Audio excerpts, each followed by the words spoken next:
10명의 여성을 강간, 살해한 화성 연쇄살인 사건의 용의자가 30여 년 만에 검거됐습니다. 용의자 이춘재는 사건에서 나온 DNA와 일치하였지만 현실적으로 처벌이 어렵다고 합니다. 유력한 용의자이지만 처벌이 어려운 이유가 있는데요. 살인죄 공소시효가 이미 15년이나 지나 만료가 되었기 때문이죠. 지금은 없어진 한국의 살인죄 공소시효, 여러분은 잘 알고 계시나요?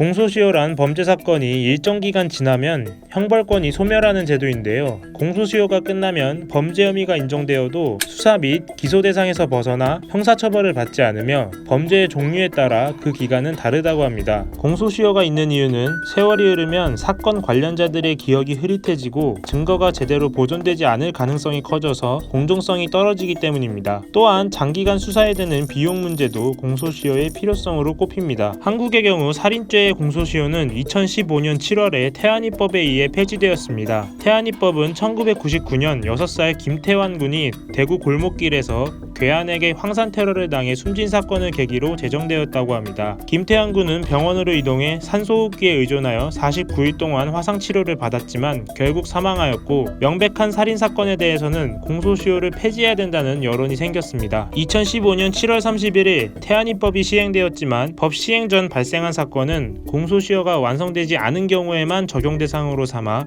2000년 8월 1일부터 발생한 살인사건만 공소시효가 폐지되었습니다. 그렇기 때문에 화성 연쇄살인 사건의 경우 마지막 사건이 1991년에 발생해 공소시효가 지난 2006년에 끝났다고 합니다. 법이 통과될 당시에 이미 화성 연쇄살인 사건은 공소시효가 끝났기 때문에 태안이법을 적용하기는 어렵다고 합니다. 하지만 한 국회의원은 이번 기회에 아동 성폭력 등 반인륜적이고 피해자에게 큰 상처를 주는 범죄에 대해서는 공소시효 적용 배제에 대하여 다시 한번 검토해봐야 하지 않을까 생각한다 라고 말했습니다. 이번에 1991년을 마지막으로 일어난 화성 연쇄살인 사건의 공소시효도 없애자는 논의가 국회에서 시작될 것으로 보이는데요. 여러분들은 공소시효에 대하여 어떻게 생각하시나요? 공소시효 만료 사건은 연 1000건, 그중 서민들을 울리는 사기, 횡령 등의 피해가 가장 많다고 하는데요. 살인사건뿐만 아니라 다른 범죄에 대한 공소시효에 대해서도 대책 마련이 시급하지 않을까요? 다음 시간에는 더욱더 잡다한 지식으로 돌아오겠습니다. 안녕.